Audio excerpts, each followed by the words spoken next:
Il va falloir que je check parce qu'elle va partir avec ma chaise.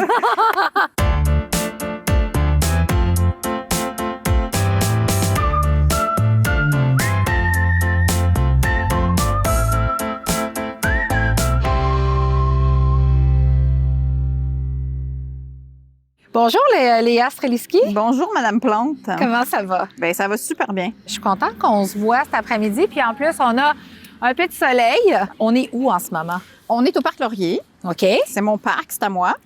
C'est ton parc local? C'est mon parc local, OK. Exact. J'habite ce quartier. J'y suis donc beaucoup parce que j'ai 3 enfants. Et parce que j'aime les parcs, parce que ce parc est extraordinaire. Les gens qui ont planté ces arbres-là il y a 100 ans, Ouais. c'était pour nous qu'ils l'ont fait, parce qu'ils n'en ont pas profité comme nous, on en profite. C'est clair. Quand tu dis que c'est ton parc local, donc c'est quoi les utilisations que tu en fais? Parce qu'il y a tes enfants, là, Ouais. il y a toi. Qu'est-ce que tu en fais comme utilisation? Alors, c'est ça qui est incroyable d'un parc, c'est que c'est multifonction, un parc. C'est pour ça qu'il devrait y en absolument. avoir partout. Ben, c'est sûr que les petits vont dans les modules. J'en Ouais. ai juste une maintenant qui a 6 ans qui va encore dans les modules. Je jogue dans le parc car maintenant je jogue parce que la pandémie, tout ça, le peu de bouffe qu'on a mangé, tout ça. Pas de chips le soir quand les enfants dorment. Fait que non, je jogue. Puis sinon, tu sais, je veux dire, surtout en pandémie, un parc, C'est clair. c'est rendu le centre de notre vie. Je viens avec des amis, je m'enfuis de la maison des fois. Ouais. Quand, Prends une petite marche. tu sais, petite marche avec des écouteurs, juste un petit 15 minutes, t'es tout seul dans ta bulle.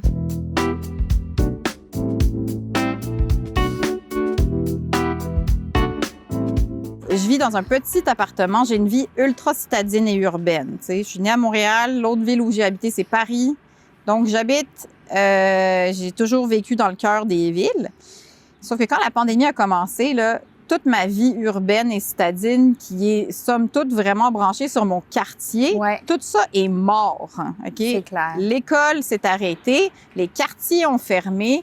Tu ne pouvais plus voir de monde. Ce qui fait que si tu retires ça à quelqu'un en ville, c'est sûr qu'il ne reste pas grand-chose. Tu sais. Tout à fait. Et ça m'a tellement angoissée de vivre comme ça, de me dire peut-être que j'aurais dû, moi aussi, avoir une grande cour avec un arbre, avec un pneu attaché après. Oui, tout à fait. Tu sais, On a cette vision-là. Hein? C'est Oui, vrai, de- assez romantique, si je peux dire. Là. Ben oui, que des enfants, c'est comme ça que ça s'élève, Ouais. tu sais. Ce qui fait que on a fini même par trouver une maison OK. qui était très belle, qui aurait été magnifique à l'Halloween avec des citrouilles devant, qui aurait été magnifique à Noël avec un sapin dans le gros salon. Mais à un moment donné, je me suis rendu compte que tu peux pas prendre des décisions basées là-dessus. Ouais. J'étais plus urbaine que ce que je pensais. Alors, a posteriori, tu sais, vu que j'ai failli le perdre, mon mode de vie, évidemment, après, j'ai revécu une autre lune de miel. Ah, c'est On est super! retombés amoureux. C'est quoi les plus-values? C'est quoi les éléments dans ta feuille de plus, là? C'est quoi qu'il y avait? Moi, comment je suis faite, j'aime ça avoir cette spontanéité. Ouais. C'est-à-dire que ce que moi, je suis prête à sacrifier en termes d'espace, par exemple, je le sacrifie parce que c'est plus important pour moi de faire mes courses à tous les jours, de pas avoir de voiture, d'être à vélo, que mes enfants, tu sais, leurs amis sont dans notre quartier. On a l'école publique qui est le cœur du quartier. Ouais. Toutes les relations que j'ai tissées, les voisins, tu sais, puis c'est sûr que tout ça, ça se recrée sûrement Absolument. ailleurs, évidemment que ça se recrée ailleurs, mais pour moi, ce mode de vie-là me convient et c'est ça, c'est cette espèce de spontanéité. Ben non, j'aime beaucoup ça, cette notion, quand tu parles de spontanéité. Puis moi, je trouve que la proximité, que parfois peut nous peser, d'être plus collés les uns aux Ouais. autres, ça crée quand même aussi des opportunités, des occasions de rencontre.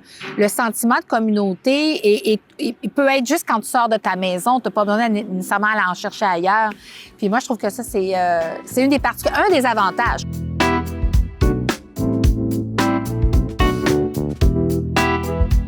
Comment tu te déplaces en ville? C'est quoi un peu ton cocktail là, d'alternatives, de transport, d'options? Qu'est-ce que tu fais? Comme une Parce que t'as auto. 3 enfants. Oui, j'ai 3 enfants. Fait qu'avant, on avait un gros VUS 7 places Ouais. quand les enfants étaient petits. Et finalement, on s'est débarrassé de la voiture. Donc, on fait comme une auto. Mon mari prend les transports en commun pour aller au travail. Et puis moi, je suis à vélo ou à pied. Puis les enfants, eux? Pour leur vie à eux, ils Ouais, marchent c'est ou ils ça, sont en c'est vélo ça. ou en trottinette ou Ouais. en trotte, comme ils disent. Tu vois, ils prennent leur trotte. Et C'est drôle. Et sinon, ben, on est en communauto tout le temps. Là. Je veux dire, on fait de l'autopartage, tu sais. Je veux dire, c'est facile. Parce que Oui, on aime communauto. Oui. Dire, oui, on l'aime. Ben, l'autopartage, c'est idéal. Oui, tu prends une auto juste quand on a besoin. Oui, Après, tu t'en occupes pas. Ben, un peu comme les vélos, c'est ça la magie de Bixi. Bixi.